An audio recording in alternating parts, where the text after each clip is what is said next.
आज अपने को दूसरा अध्याय समझना है। दूसरे अध्याय में भी जीव के बारे में और उसके भावों के बारे में विशेष रूप से कथन है। जीव के भेद प्रभेदों का कथन है और जीव कैसे एक गति से दूसरी गति में जाता है उसका भी कथन है, और कौन से जीव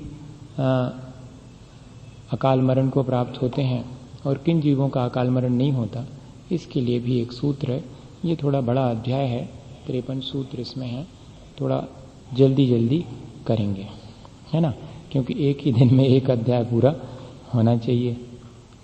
औपशमिक क्षायकौ भावौ मिश्रस्य जीवस्य स्वतत्वमौदयिक पारिणामिकौ च।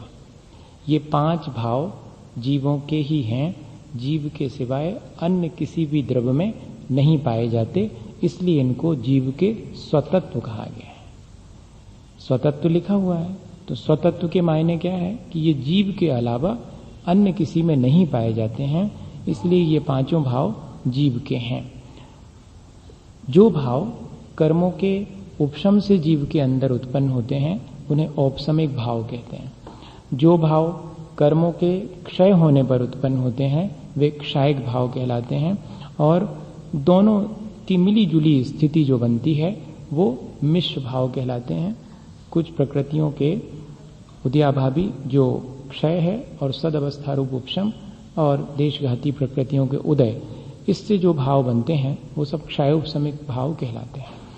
और कुछ भाव हैं जो कि जीव के कर्म के उदय में होते हैं, वे सब औदैक भाव कहलाते हैं, और स्वभाव से जो भाव होते हैं वे पारिणामिक कहलाते हैं। इनमें किसी भी कर्मों के उपशम, क्षय और क्षयोपशम की आवश्यकता नहीं होती।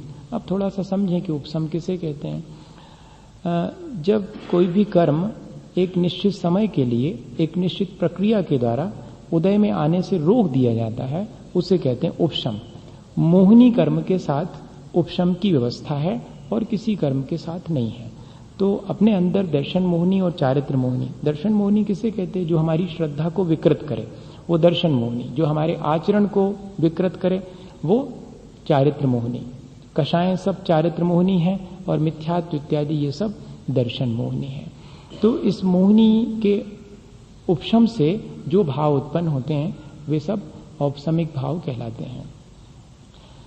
क्षायक भाव कौन से कहलाते हैं? जो कर्मों का आत्मा में से जब अत्यंत अभाव हो जाता है उस समय जो उत्पन्न होते हैं वे क्षायक भाव कहलाते हैं। और क्षयोपशमिक भाव गुणों के आंशिक प्रकटीकरण को क्षयोपशम कहते हैं। जैसे कि अपन लोग जान रहे हैं, अपने को थोड़ा बहुत ज्ञान है, वो सब क्या कहलाएगा? हमें उसका क्षयोपशम हुआ। जितना कर्म का आवरण हटा और जितना कर्म का क्षयोपशम हुआ उतना अपन को ज्ञान प्राप्त हो गया। ज्ञानावरण का जितना क्षयोपशम हुआ अर्थात आंशिक रूप से जितने गुण प्रकट हुए, एक सरल परिभाषा है। वैसे तो जो है क्षयोपशम की परिभाषा कठिन है कि सर्वघाती प्रकृतियों के उदयाभावी क्षय, उनके सदअवस्था रूप उपशम और देशघाती प्रकृति के उदय होने पर जो भाव बनते हैं वे क्षयोपशम कहलाते हैं। पर एक सरल परिभाषा गोमटसार जी में दी है कि अपने अंदर जितना गुणों का प्रगटीकरण होता है वो क्षयोपशम कहलाता है। तो उससे जो भाव उत्पन्न होते हैं वो सब क्षयोपशमिक भाव कहलाते हैं। और कर्म के उदय में होने वाले तो औदैहिक भाव हैं ही। उपशम कैसे होता है? तो एक उदाहरण दिया है कि जैसे पानी में बहुत मडी वाटर था, उसमें बहुत गंदगी थी और अपन ने फिटकरी वगैरह डाली तो वो सब सबसाइड हो गया, नीचे जाकर के बैठ गया। अभी उस पानी में हैं लेकिन पानी तो स्वच्छ हो गया, नीचे कचरा बैठा हुआ है, ये उपशम है। और अगर अपन उस पानी को दूसरे अच्छे बर्तन में निथार लें और कचरे को अलग कर दें तो वो जो स्थिति बनती है वैसी ही अपने भीतर कर्मों के क्षय से वैसी ही स्थिति बनती है। उस समय वो कहलाएगा क्षायक भाव। और उदय तो यही है कि पानी में जैसे मड, पानी में गंदगी घुली हुई है, उसी तरह अपने भीतर भी कोई ना कोई काषायक भाव उत्पन्न होते रहते हैं, वो सब औदैहिक भाव हैं। और परिणाम से होने वाले, बिना किसी कर्म के उदय, उपशम, क्षय, क्षयोपशम से होने वाले वो भाव पारिणामिक भाव कहलाते हैं। ये 5 भाव जीव के हैं। इनके बारे में डिटेल्स अब देखते हैं कि किसके कितने भेद प्रभेद हैं। द्विनवाष्टादशैकविंशति त्रिभेदा यथाक्रमम। क्रम क्रम से कैसा लगाना? पांचों भावों में पहले जो भाव कहा औपशमिक भाव वो 2 प्रकार के हैं, और उसके बाद दूसरे नंबर पर क्षायिक भाव वो 9 प्रकार के हैं। तीसरे नंबर पर जो क्षायोपशमिक भाव हैं वे 18 प्रकार के हैं, औदिक भाव 21 प्रकार के हैं और पारिणामिक भाव 3 प्रकार के हैं। ये एक सामान्य सी चीज इस सूत्र से इतना मालूम पड़ गया। अब एक एक को फिर डिफाइन करेंगे कि वो जो औपशमिक भाव 2 हैं तो कौन कौन से हैं। सम्यक्त चारित्र्य, औपशमिक सम्यक्त और औपशमिक चारित्र। दर्शन मोहिनी कर्म के उपशम से उत्पन्न होने वाला औपशमिक सम्यक्त और चारित्र मोहिनी कर्म के उपशम से होने वाला औपशमिक चारित्र। इस तरह से ये दोनों ही भाव औपशमिक हैं, औपशमिक सम्यक्त और औपशमिक चारित्र। ठीक, क्योंकि एक ही मोहिनी कर्म है जिसका उपशम होता है, और तो किसी कर्म का उपशम हो जाए तो जीव ही ना रहे उतनी देर के लिए, तो ज्ञान का उपशम हो जाए अपन को तो जीवत्व का ही अभाव हो जाएगा। इसलिए सिर्फ एक मोहिनी कर्म का ही, और दर्शन मोहिनी का उपशम हो गया तो उससे क्षय वो औपशमिक सम्यक्त हो गया, चारित्र मोहिनी का हो गया तो औपशमिक चारित्र हो गया। इसलिए 2 ही भेद हैं। फिर ज्ञान दर्शन दान लाभ भोगो भोग वीर्याणी चा। ये क्षायिक ज्ञान, क्षायिक दर्शन, क्षायिक दान, क्षायिक लाभ, क्षायिक भोग, क्षायिक उपभोग और क्षायिक वीर हैं। इस तरह से ये, और चा शब्द से पिछले जो उपसम वाले थे वो भी इसमें शामिल कर लेना। तो क्षायिक सम्यक्त और क्षायिक चारित्र, इस तरह से ये कितने हो गए? 9 हो गए। अच्छा, कर्मों के समस्त ज्ञानावरण कर्म के क्षय होने पर जो अनंत ज्ञान प्राप्त होता है उसे ही क्षायिक ज्ञान कहते हैं, और जो दर्शनावरणी कर्म के अत्यंत क्षय हो जाने से उत्पन्न होता है अनंत दर्शन, वो क्षायिक दर्शन कहलाता है। और जो अंतराय कर्म है, उस अंतराय कर्म के पूर्णतः नष्ट हो जाने पर, उसमें भी 5 भेद हैं, दानांतराय का पूर्ण क्षय हो जाएगा तो सब जीवों के लिए अभय दान देने वाली सामर्थ्य, ऐसा क्षायिक दान है अनंत भगवान को प्रकट हो जाता। उनके लिए क्षायिक लाभ भी है। वो कैसे होता है कि उनका शरीर बनाए रखने के लिए, जबकि वे कबलाहार से मुक्त हो जाते हैं, तो सिर्फ अच्छी अच्छी पुद्गल वर्गणाएं उनके शरीर की रक्षा के लिए हमेशा आती रहती, 9 कर्म के स्थिति को बनाए रखने के लिए, उसी को क्षायिक लाभ कहेंगे। और क्षायिक भोग और उपभोग, समोशरण में जो भी विभूति प्राप्त होती है, सिंहासन छत्र चंवर इत्यादि प्राप्त होते हैं, वो सभी जो है, ऐसा आचार्यों ने व्यवहार की अपेक्षा से कथन किया कि हम कैसे जाने कि भगवान को अरहंत अवस्था में क्षायिक भोग और क्षायिक उपभोग की सामग्री प्राप्त हो गई। हमारे जैसे भोग उपभोग की सामग्री तो उनको प्राप्त नहीं है। उनके लिए यही है कि समोशरण है और छत्र चंवर इत्यादि प्रार्तिहारी और विभिन्न प्रकार के अतिशय, ये सब उत्पन्न होना क्षायिक भोग और उपभोग का काम है। और अनंत सामर्थ्य जो प्राप्त हो जाती है वही क्षायिक वीर्य कहलाता है। इस तरह से ये 7 ये हो गए। और समस्त दर्शन मोहिनी कर्म के अभाव में क्षायिक दर्शन, और समस्त चारित्र मोहिनी कर्म के अभाव में क्षायिक चारित्र। इस तरह ये 9 भाव जो हैं वो कौन से हैं? क्षायिक हैं। क्षायिक भाव के 9 भेद हो गए। ज्ञाना ज्ञान दर्शन लब्धयस चतुस्त्री पंचभेदा सम्यक तो चारित्र संयमा संयमाश्च। ज्ञान 4 प्रकार के हैं। यहां पर 5 क्यों नहीं लिए? क्योंकि केवल ज्ञान तो क्षायिक है, और यहां अपन चर्चा कर रहे हैं क्षायोपशमिक की।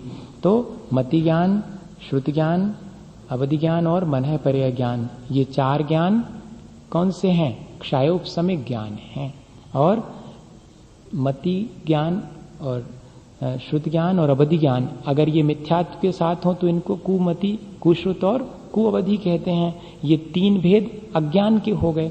अपने यहाँ पर जो सम्यक दर्शन के साथ ज्ञान है उसे ही ज्ञान कहते हैं, बाकी सबको अज्ञान कहते हैं। तो ये कुमति, कुश्रुत और कुअवधि, ये तीनों अज्ञान कहलाएंगे। ये भी तो क्षायोपशमिक ही हैं। इसलिए 4 ज्ञान और 3 अज्ञान। फिर दर्शन तो चक्षु दर्शन, अचक्षु दर्शन और अवधि दर्शन, ये तीनों ही दर्शन हैं। फिर उसके बाद लब्धियां तो दान, लाभ, भोगोपभोग और वीर, इनका क्षय हो जाने पर जो प्राप्त होती हैं वो अलग हैं, और यहाँ पर इनके क्षयोपशम से भी अपन को जो लाभ होता है, भोगोपभोग की सामग्री मिलती है, दान देने की सामर्थ्य मिलती है, धर्म के कार्य करने की सामर्थ्य मिलती है, वो सब कैसे मिलती? इन्हीं अंतराय कर्म के पांचों भेदों के क्षयोपशम से। तो ये जो क्षयोपशमिक भाव हैं ये भी 5 हो जाएंगे। दान आदि जो लब्धियां हैं वो 5 हैं, ये सब क्षयोपशमिक भाव हैं। और फिर कह रहे हैं सम्यक्त, सम्यक्त में भी क्षयोपशमिक सम्यक्त होता है, और चारित्र मोहिनी का क्षयोपशम होने पर क्षयोपशमिक चारित्र होता है। और फिर उसके बाद 5वें गुण स्थान में जो संयमा संयम है वो भी क्षयोपशमिक भाव ही है। संयम क्यों है? क्योंकि त्रस्त जीवों के हिंसा का पूरी तरह से त्याग कर दिया है, लेकिन अभी स्थावर जीवों की हिंसा के बारे में त्याग नहीं है, इसलिए असंयम भी है, और त्रस्त जीवों की हिंसा का त्याग है इसलिए संयम है। ये दोनों से मिला जुला भाव है संयम असंयम, इसलिए यह भी क्षयोपशमिक भाव है। इस तरह से ये क्षयोपशमिक भाव के भेद प्रभेद हो गए। इनके बारे में बहुत डिटेल अपन करेंगे तो एक ही सूत्र हो पाएगा, इसलिए एक रफ आइडिया अपने को हो गया कि ये इतने प्रकार के भाव क्षयोपशमिक हैं। गति कषाय लिंग मिथ्या दर्शना ज्ञाना संयता सिद्धलेशास चतुश्चतुश्रैकैकैक षड्भेदा। ये 21 औदैक भाव हैं। चारों गतियां ये औदैक हैं। अपन फील करते हैं इस चीज का कि मैं मनुष्य हूं, ये गति नाम कर्म का उदय है, उसकी वजह से हमें ऐसी फीलिंग होती है कि मैं मनुष्य हूं। पशु को मैं पशु हूं ऐसी फीलिंग होती है, देव को मैं देव हूं ऐसी फीलिंग होती है, नारकी को मैं नारकी हूं ऐसी फीलिंग होती है। ये कर्म के उदय में, इसलिए चारों गतियां औदैक हैं। और चारों कषाएं, मैं क्रोध रूप हो जाता हूं, मैं मान माया और लोभ रूप हो जाता हूं, वैसा ही मुझे फील होने लगता है, तब वो सब भी चारों कषाएं भी औदैक हैं। और मैं स्त्री हूं, मैं पुरुष हूं, या कि मैं नपुंसक हूं, इस तरह की जो फीलिंग है कर्म के उदय में, वो इसलिए तीनों वेद या तीनों लिंग ये भी औदैक भाव हैं। मिथ्या दर्शन ये भी औदैक भाव है। मिथ्यात्व के उदय में हमें मिसकॉन्सेप्शन या कि हमें सच्चे देवगुरु शास्त्र पर श्रद्धा नहीं हो पाती है, वही मिथ्या दर्शन उदय है कर्म का, इसकी वजह से ऐसा हो रहा है, ये भी औदैक भाव है। और अज्ञान, जितना अज्ञान है वो कर्म के उदय से तो है ही, जितना अपना ज्ञान है वो कर्म के क्षयोपशम से है, और जितना अज्ञान है वो सब कर्म के उदय से है, इसलिए अज्ञान को भी औदैक भाव माना गया। और असंयम, जितना अपन पाप कार्यों में लगे रहते हैं वो सब कर्म के उदय से, और जितना हिम्मत कर लेते हैं संयम प्राप्त करने की वो सब संयम असंयम, वो सब क्षयोपशमिक भाव हो जाता है। और बाकी तो जितना अपने अंदर असंयम का भाव है, विरक्त नहीं हो पाते हैं, वो सब कर्म के उदय से है। देखो कर्म जो है वो हमें बाधक बन सकता है, और कुछ कर्म ऐसे हैं जो कि हमें उस तरह के भाव उत्पन्न करा सकते हैं। ये ऐसे ही भाव हैं जो कि हमें इस तरह असंयम भाव हमारे भीतर उत्पन्न कराने वाले हैं। और असिद्धत्व सारे कर्मों के उदय में ये उत्पन्न होता है, किसी एक कर्म के उदय में नहीं। जब तक कर्मों का उदय है तब तक सिद्ध अवस्था की अनुभूति नहीं होगी। यही असिद्धत्व भाव है जो कर्म के उदय में होता है। और 6 लेश्याएं, लेश्या किसे कहते हैं? कषाय से अनुरंजित जो अपने मन वचन काय की प्रवृत्ति होती है वो लेश्या कहलाती। लेश्या हमारी भाव दशा है, तो वो भी कर्म के उदय से ही होती है। इस तरह 6 लेश्याएं भी औदैक हैं। ऐसे ये 21 भाव हैं जो कि औदैक हैं। जीव भव्या भव्यत्वानि च, जीवत्व, भव्यत्व और अभव्यत्व हमारे अंदर जीवपना है, उसके लिए किसी कर्म का उदय क्षय क्षयोपशम आवश्यक नहीं है। हम जीव हैं, हमारे अंदर जीवत्व भाव है, ये पारिणामिक है, सहज रूप से है, जीव के अंदर, हर एक जीव के अंदर रहेगा। बस इतना जरूर है कि कोई जीव जिसका कि मोक्ष होना संभव है वो तो कहलाएगा भव्य, ऐसा उसके भीतर भाव ही है। जो भव्य है वो हमेशा भव्य रहता है, ये ध्यान रखिएगा, कभी अभव्य नहीं होता। और जो अभव्य है वो हमेशा अभव्य ही रहेगा, कभी उसको चांसेस नहीं है कि वो भव्य होकर के और मोक्ष जा सके। तो इस तरह ये भाव भी जो है वो पारिणामिक हैं, भव्यत्व भाव भी और अभव्यत्व भाव भी। भव्य किसे कहेंगे? जिसके कि मोक्ष जाने का जिसके की मोक्ष पर्याय प्रकट होगी या जिसके सम्यक दर्शन इत्यादि प्रकट होगा, मैं वैसी परिभाषा नहीं बना रहा हूं कि जिसके अंदर मोक्ष जाने की सामर्थ्य है, वो थोड़ी बाधित हो जाती है। सामर्थ्य होते हुए भी निमित्त न मिले तो नहीं भी जाएगा। इसलिए ये परिभाषा है ठीक ठीक कि सम्यक दर्शन आदि प्रकट होने की, या कि मोक्ष प्राप्ति करने, जो मोक्ष प्राप्ति करेगा या जिसको मोक्ष प्राप्त होगा या जिसको सम्यक दर्शन इत्यादि प्राप्त हो जाएगा वो भव्य है, और जिसको प्राप्ति नहीं होगा वो अभव्य है। कुछ ऐसे भी भव्य होते हैं जो कि अभव्य के समान होते हैं, जिनके अंदर सामर्थ्य तो होती है सम्यक दर्शन इत्यादि की और मोक्ष की प्राप्ति की, लेकिन कभी उनको वैसा निमित्त नहीं मिलता जिससे कि वे अपनी उस सामर्थ्य को प्रकट कर सकें। देखिएगा, प्रोबेबिलिटी है लेकिन पॉसिबिलिटी नहीं है। ऐसे भी जीव होते हैं, भव्य हैं लेकिन अभव्य के समान है। एक दूरान दूर भव्य, उसी को दूरान दूर भव्य कहते हैं, या कि अभव्य के समान भव्य कहते हैं।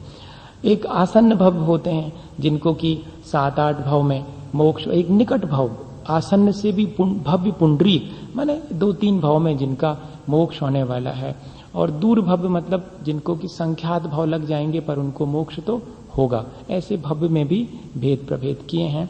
ऐसा भव्यत्व भाव भी जीव के अंदर रहता है और कुछ जीवों के अंदर अभव्यत्व का भाव भी रहता है। जीवत्व तो सभी के भीतर रहता है इस तरह से, और इसमें किसी कर्म का हाथ नहीं है, ये स्वाभाविक है। जैसे एक उदाहरण दिया हुआ है कि अपन ने, ये होती ना मूंग या कि उड़द, कोई भी, इसका उदाहरण दिया है कि एक अपन ने मूंग बोई और उसमें पौधा उगा, पौधे में फलियां लगी, और उन फली में से कुछ मूंग ऐसी हो जाती हैं जिनको अपन खूब पानी में रख करके उबालें, लेकिन वो सीजती नहीं हैं, वो क्या कहलाएंगी? घोड़ू, ठुर्रू, जो भी कहना हो, बहुत प्रकार के नाम है। वो कभी सीजती नहीं है। ऐसी भी, अब वो कहां से आ गई? हमने तो अच्छी बोई थी, उसमें कैसे ये लग गई? तो बाई नेचर, इसमें किसी का कोई हाथ नहीं है। बाई नेचर उनके अंदर ऐसी ही योग्यता है कि वे कभी भी सीजेंगी नहीं। ऐसे जीव भी होते हैं जो कभी मोक्ष नहीं जाएंगे। अनंत जीव राशि है इस संसार में जो कि अभव्य है, वो संसार में ही रहेगी। अब जो है, ये तो जीव के 5 भावों का वर्णन हो गया, जो कि सिर्फ जीव में ही पाए जाते हैं, अन्य किसी द्रव्य में नहीं पाए जाते। तो फिर जीव का लक्षण क्या है? उपयोगो लक्षणम। उपयोग जीव का लक्षण है। उपयोग के मायने है कॉन्सियस। आज की भाषा में कहेंगे उसको कॉन्सियस। जैन दर्शन की भाषा में कहेंगे जानने देखने की सामर्थ्य का नाम उपयोग है। चैतन्य अनुविधायी परिणाम उपयोग, जो चेतना के साथ साथ होने वाले परिणाम हैं, हमेशा रहते हैं, उसे ही उपयोग कहेंगे। वो 2 प्रकार का होता है। सद्विविधोष्ट चतुर्भेदा, वो 2 प्रकार का कौन सा है? ज्ञानोपयोग और दर्शनोपयोग। अष्ट और चतुर्भेद, ज्ञानोपयोग के 8 भेद हैं और दर्शनोपयोग के 4 भेद हैं। ज्ञानोपयोग के 8 क्यों हैं? क्योंकि देखो, मति ज्ञान, श्रुति ज्ञान, अवधि ज्ञान, मनःपर्य ज्ञान, केवल ज्ञान, ये तो 5 ज्ञान हैं ही, और 3 उल्टे ज्ञान भी हैं, अज्ञान, मति, श्रुत और अवधि। तो कुल हो गए 8। ज्ञानोपयोग के कितने भेद हो गए? 8। चक्षु दर्शन, अचक्षु दर्शन, अवधि दर्शन और केवल दर्शन। असल में ज्ञान से पहले जो सामान्य प्रतिभास होता है उसे दर्शन कहते हैं। जस्ट सी, किसी भी चीज को अपन सबसे पहले जो देखते हैं, चाहे अपन आंखों से देखें चाहे छू करके देखें, अपन ऐसा कहते हैं कि हमने छू के देख लिया, तो छूने में भी देखना शब्द जुड़ा हुआ है। हमने चख के देख लिया, हमने सूंघ के देख लिया, हमने सुन के देख लिया, सब में वही देखना शब्द आता है। तो वो दर्शन एक जस्ट सी, पहले जो अपन की दृष्टि पड़ती है या जो भी चीज अपने कांटेक्ट में आती है, तो सबसे पहले जो फीलिंग होती है, जो एक प्रतिभास होता है सामान्य, वो कहलाता दर्शन। उसके बाद जो विकल्प होता है कि क्या है, वो कहलाता ज्ञान। इस तरह अपना दर्शनोपयोग पहले होता है, ज्ञानोपयोग उसके बाद में होता है। चीजों के कांटेक्ट में आते हैं, फिर उनके जानने की अपने अंदर इच्छा जागृत होती, विकल्प उत्पन्न होता है। लेकिन केवली भगवान भर ऐसे हैं जिनको दर्शनोपयोग और ज्ञानोपयोग एक ही साथ होता है। उन्हें उसके लिए कोई अलग से एफर्ट नहीं करना पड़ता, दोनों चीजें एक साथ साइमल्टेनियस होती हैं। अपन को डिफरेंट टाइम में होता है, समय का भेद हो जाता है। तो चक्षु दर्शन तो समझेंगे कि जब अपन किसी भी चीज को आंख से देखते हैं तो जो सामान्य प्रतिभास है वो चक्षु दर्शन, और बाकी इंद्रियों से जब अपन उसको टच करके, सूंघ करके, चख करके देखते हैं उसके वो कहलाएगा अचक्षु दर्शन। और अवधि दर्शन, अवधि ज्ञान से पहले होने वाला सामान्य प्रतिभास और केवल ज्ञान से पहले होने वाला सामान्य प्रतिभास, ये अवधि दर्शन और केवल दर्शन। इस तरह से ये ज्ञानोपयोग और दर्शनोपयोग हो गए। फिर कोई पूछता है कि ये बात तो समझ में आ गई कि जीव का लक्षण क्या है, तो जीव की वैरायटी कौन सी है। ये पूरा एक तरह का बायोलॉजी है, इसमें बॉटनी और जूलॉजी दोनों चीजें हैं। आज अगर इसको थोड़ा सा क्लासिफिकेशन साइंस के हिसाब से डिफाइन किया जाए तो बहुत सिमिलरिटीज हैं, पर इतना वक्त नहीं है कि अपन इन सब पे विचार करें, पर करना चाहिए विचार।